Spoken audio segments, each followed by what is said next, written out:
you have any idea how hard it is to prosecute a cop? Anyone who threatens the security of the people will be executed. It's not just a question of whether or not to use violence. There simply is no other way, Inspector.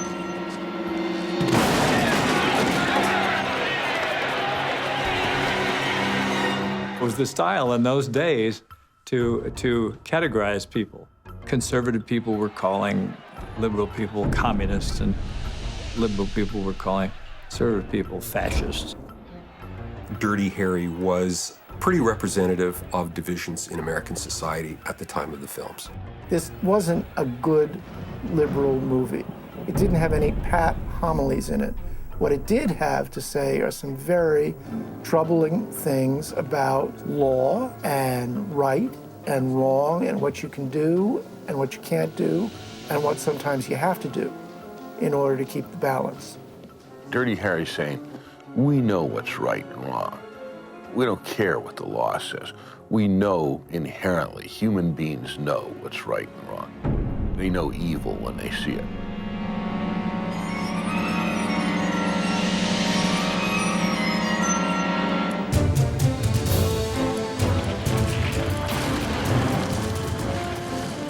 When it came out, Dirty Harry wasn't considered an action movie, wasn't considered a popcorn movie. It was like the movie to see because it was kind of controversial. Oh, shit. Dirty Harry movie was a hot button movie. It seemed to confront in a very unconventional way issues about race and the role of cops in law enforcement, and seemed to come to some very troubling conclusions. Harry enjoyed a righteous kill. There were political discussions about this rogue cop, you know, who took the law into his own hands. He's a maverick, but with a badge. The first time I heard the word anti-hero, it was in reference to Clint Eastwood's character in Dirty Harry. He's the guy who saves the day, except he's the guy who doesn't do it the way you're supposed to do it. He's not squeaky clean. He's not perfect. He has biases. I know what you're thinking. Did he fire 6 shots or only 5? It caused a tremendous stir. Many of us who considered ourselves liberals were initially shocked, or at least we asserted that we were shocked. Being this is a .44 Magnum, the most powerful handgun in the world, and would blow your head clean off. You've got to ask yourself one question. Do I feel lucky? Well, do you, punk? There was this cop blowing people away with this gun, perceived by many of us on the left as this neo-fascist icon. My friends in New York felt that I had sold out and, you know, got myself involved in some fascist vision of the world. There was a lot of high feeling about that in those days. Everything was political. The mantra was everything was political. Either you're for us or you're against us. I do not believe that Clint foresaw the critical eruption that movie stirred. I mean, it was stirred particularly by Pauline Kael. I remember Pauline Kael, the critic. She called it a Gestapo movie. Though she conceded that it was a fairly masterful cop drama, she made this kind of weird charge that it was kind of a fascist film. I mean, fascist is a word that's used pretty loosely, as we see even today discussions about this. But having said that, I probably do agree that there's a small f fascist principle in Dirty Harry. Probably the best single Dirty Harry dialogue bite is, Nothing wrong with shooting. All the right people get shot. if you're looking for evidence that there's something fascist in these movies, that's a very good piece of evidence. What Harry does is to be a law enforcement officer who doesn't pay attention to the fine print and who simply knows what's right and who simply goes out and simply does it. The Dirty Harry character represents the guy with the hunch, who just had the gut sense. He knew what was right. He could look at you and he'd know. Whereas the management is all about the rules and the technology, and they want you to use these computers and to crunch those data and to share with the other technocrats and to work together. And that's the new world that the cowboy hero whom Dirty Harry represents, he doesn't know this world. He doesn't want to work in it. He wants to ride the range. He wants to use his six-gun. If you take that as a mythic solution to a popular desire, then it's not fascist. If you take it as a real picture of how police work ought to go, then it definitely is fascist. The fascist thing, that was a take, and hey, it put a little bit of a touch to the fact that all publicity is good publicity, because in the controversy, it became more interesting to a lot of people to go see it. But it lingered there for me for a while, as far as when people, everywhere I'd go, people would ask me about that sort of thing. I really couldn't stop to think too much or care about it, because I was busy on to the next project, whatever that might be, whether fascist or communist or whatever.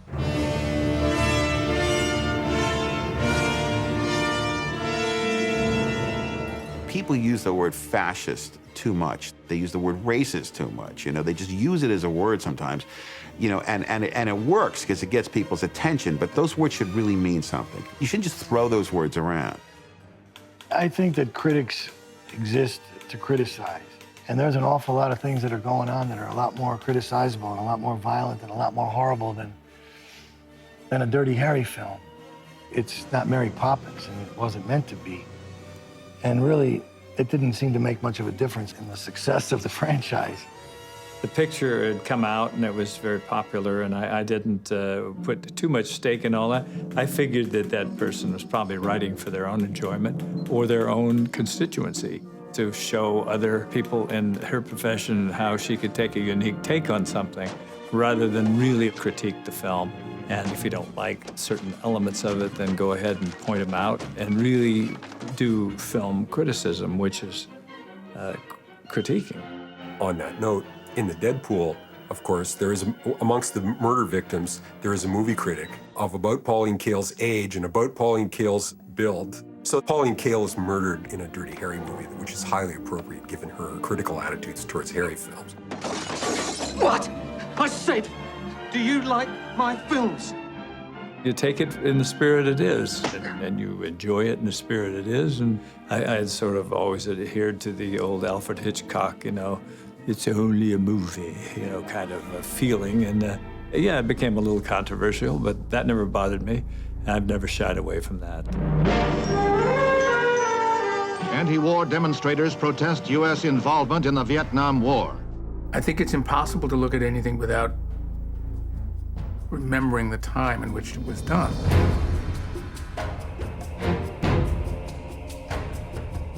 So this is the early and mid-'70s, a time of political upheaval. And right smack in the middle of that, you know, 2 years after the Summer of Love, comes Harry Callahan, who is as blunt, as straight, as politically incorrect, and as effective a cop as there ever is and ever was. There's no decade in Hollywood history, like the first part of the 1970s, for pessimism. There were a lot of liberal movies at that time, and the liberal movies were movies of dissolution. All of these kind of neurotic people who quite often are like losers in the characters that they play, quite often died. It was a time that was hard for heroes, and a more right-wing audience, a more conservative audience, was really missing some kind of principle of the right in both the political sense and just the dictionary sense. For a character like Clint Eastwood in Dirty Harry to come along in that environment and to assert himself, to take control of the story, to take control of all the things that were happening in the world around him, was something that was much appreciated, was really needed by the audiences. It's very interesting that Dirty Harry exists in San Francisco, which then is viewed as one of the most liberal cities in the country. And therefore, it is the perfect place to put a character that you want to show as the most liberal, on first glance, character you could possibly have. He's right in the enemy citadel here. So, you know, he can act out in this liberal, hippie environment, and everybody in his audience is just going to love it that much more because he's going to be sticking it to these, well, fill in the blank for what bad thing you want to call people if you're of a certain political persuasion. There was a hint of political correctness then. It wasn't called political correctness, but that you just didn't talk about those kind of things. And cops being constantly called pigs and stuff like that. They loved Dirty Harry. And there was a whole side of America that loved Dirty Harry. People who Nixon characterized as the silent majority responded to it with tremendous enthusiasm and were able to disregard anything negative at all in those films and simply appropriate this kind of heroic savior-like quality that attached to Harry. These days, a cop kills a hoodlum on the street, he might as well just dump the body someplace. Because those snot-nosed young bastards down at the DA's office will crucify him one way or another. A hood can kill a cop, but let a cop kill a hood? Dirty Harry comes right after the Miranda decision and right before Watergate. It really is ground zero of the gray area of what is morality.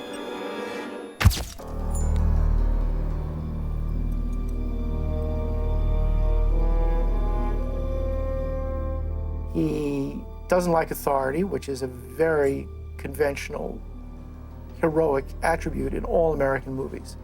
But when the authority seems to be repressively liberal, his anti-authoritarianism becomes exhilaratingly troubling. It really gets you thinking about where you're at and where he's at. The film obviously has a big issue with liberal law enforcement practices. Miranda and Escobedo are both mentioned by name in the original Dirty Harry movie. The idea that criminals are being allowed to run rampant and society has emasculated itself. I think people were still picking up their paper and say, why are we coddling these criminals? What is this? Explain the legal technicality dealing with a lack of admissible evidence. That's a legality that can't be explained at this time. His difficulties in obtaining an indictment against this Andy Robinson character. We said, really, is it that hard? You know, many of us we just didn't know.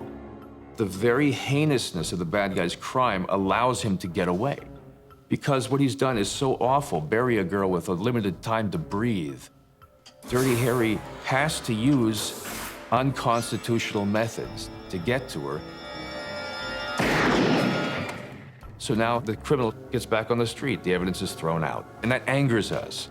That really addresses everything we hate about how society coddles the criminal and blames the victim. Fuck the courts, that's what I think. They've already wasted too goddamn much time worrying about the rights of killers on the street. Because we saw the dark side of the villain, we were willing to overlook any small transgressions against the law that he would make. Go on out and get some air, fatso. Such as stepping on Andy Robinson's leg. Where's the girl? I have the right to lie. I have rights. Audiences cheered. And he was a guy who was brutalizing a suspect, let's say. But again, because we saw what this guy did throughout the entire film, the audience went with Harry every step of the way in doing what he had to do to bring this guy to justice. I've got nothing personal against you, Callahan. But we can't have the public crying police brutality every time you go out on the street. Well, you just might need me on a job like this. You know, it makes you think of the Aaron Sorkin line from A Few Good Men. You want me on that wall. You need me on that wall. Much as people might not want to admit it, people are pretty quick sometimes to put down police until they hear a noise and something goes bump in the night. And then you want Harry Callahan there. I think deep in the heart of every liberal, burns this conservative that you would just like to bypass the court system and bypass everything and just shoot a guy and get it over with. I'm a fairly liberal thinker. In fact, I consider myself reasonably liberal on just about all things, with the exception of law enforcement. I think I can become the biggest right-wing war hawk when it comes to the police and allowing them to kind of enforce that which separates us from complete anarchy. And I think that certainly Harry Callahan was one of the forefathers of that movement. Look, I'm coming down there in 5 minutes. You better have those files open, you pencil-pushing son of a bitch. One thing you know about Dirty Harry is that he's angry. And that's that violent anger is the thing that people are able to associate. See what you are to me, little man. You're just a maggot who sells dirty pictures. I mean, if somebody cuts us off on the freeway, we can't do anything about it. But, you know, Dirty Harry can shoot them, you know, it's just great. And he was always on the side of right. We're talking about a certain kind of ethic, an edgy ethic, between right and wrong. What do you do with the lawless? How do you maintain a world in which the law controls? The great statement that's attributed to Churchill is, to be a great man, you can't be a good one. Harry Callahan wasn't going to be a good man and follow the lines. He was going to be a great man in terms of taking these people down, that somebody had to do this job. There was a right way to do things and there was a wrong way, and he didn't really concern himself with the gray areas and the middle ground. The law is a very poor instrument for enforcing the right. What you need is some figure who has the right ideas imbued in his bones, and somebody who's strong enough to enforce that. I think it was a big misperception that he's a Republican and he's, you know, this right-wing guy. And if you look at the movie, it never comes across. His morals are very clear. He has issues, but he's not going to put them upon you. But if you're a freak and you're getting out of line anyway and trying to screw people over in a dangerous way, he's going to do you in. It's a very clear line there. Harry does have a code. Well, at least he's being consistent in his approach to the universe. And that's an admirable thing. Where it gets a little dicey is, well, how far is he allowed to go on his own that he would not suddenly become the very thing that he's fighting against? Go ahead. Make my day.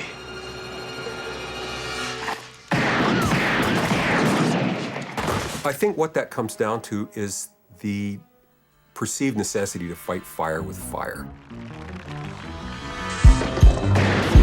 One reason there have been so many interesting chapters to the Dirty Harry saga is that each movie finds a different refraction of this code with which he acts and which he reacts to, given the circumstances. Good guy. That last one was a good guy. If you cross the line, whether you're a policeman or a criminal, he'll still come after you. And I think the example is Magnum Force, where he goes after some of the best officers in his own department and guys that you think that he would identify with and maybe even be on their side. But no, he takes them down because they're criminals and they're doing the wrong thing. You heroes have killed a dozen people this week. What are you gonna do next week? Kill a dozen more. Let's do an interesting sequel. We've done one side of this coin. Let's do the other. What happens when we go too far? How do we deal with it? Where is that line? I thought that was very interesting, the idea of examining where that line is.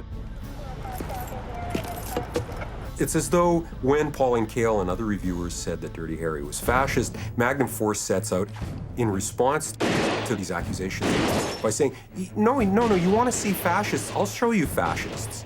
And it gives you these traffic cops in their black uniforms and their white helmets, and they look like Nazi stormtroopers. That's a fascist. A fascist is not Dirty Harry. Magnum Force almost stands out among sequels in that it is sort of an answer. It is deliberately the other side of the coin.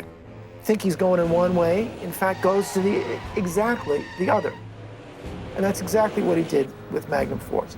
So he thinks that this is some sort of right-wing law and order picture.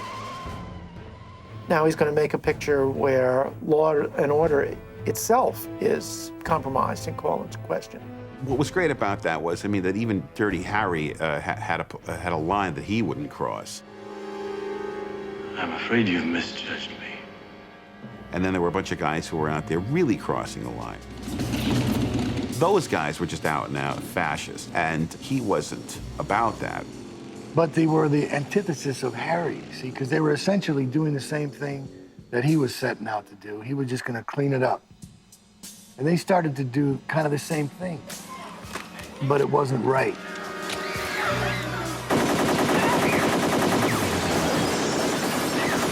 It was an interesting balance. It really, I think, kind of solidified the Dirty Harry character. Evil for evil, Harry. Retribution. That's just fine. How does murder fit in? You know, when police start becoming their own executioners, where's it gonna end, huh, Briggs? Pretty soon you start executing people for jaywalking and executing people for traffic violation. Then you end up executing your neighbor because his dog pisses on your lawn. The fact that the second movie puts Harry in opposition to the cops makes Harry's own flinty morality stand out in even stronger relief than the first one. What it tried to show is that he was a police officer who didn't dislike the laws and the setup the way it was. He just disliked how it had disintegrated into a bureaucratical nightmare. But he wasn't contesting the Constitution of the United States. You got a chance to join the team, but you'd rather stick with the system. Briggs, I hate the goddamn system. But until someone comes along with some changes that make sense, I'll stick with it. Else, I just thought it was a really good idea, period. And a good dramatic idea, because then you get into a situation where Dirty Harry becomes conflicting with him in himself. You know, what do I do? This is something sequels don't do at all now. Sequels today will be, how can we have more of the same thing? Let's just do the same thing and have more special effects. Let's do the same thing and have longer car chase or more wisecracks or something like that. And later on in the Dirty Harry series, the moral dilemmas that Harry Callahan faced became considerably more complex. There's a pattern in Dirty Harry movies. The first Dirty Harry movie has a nightmarish exaggeration or caricature of a left-wing villain. Scorpio, with his famous peace symbol belt buckle and all of his hippie mannerisms, is a left-wing villain. In Magnum Force, you have a caricature of right-wing villains, vigilante cops, fascist cops in uniform. When you get back to the Enforcer, now we're back on the left for a set of villains who are modeled on the Symbionese Liberation Army and various other kinds of organizations of extreme left-wing violence that happened in that general era. And then in Sudden Impact, you go back in the other direction again, and you have a villain who is a right-wing vigilante killer. There is that alternation, left, right, in the first 4 Dirty Harry movies.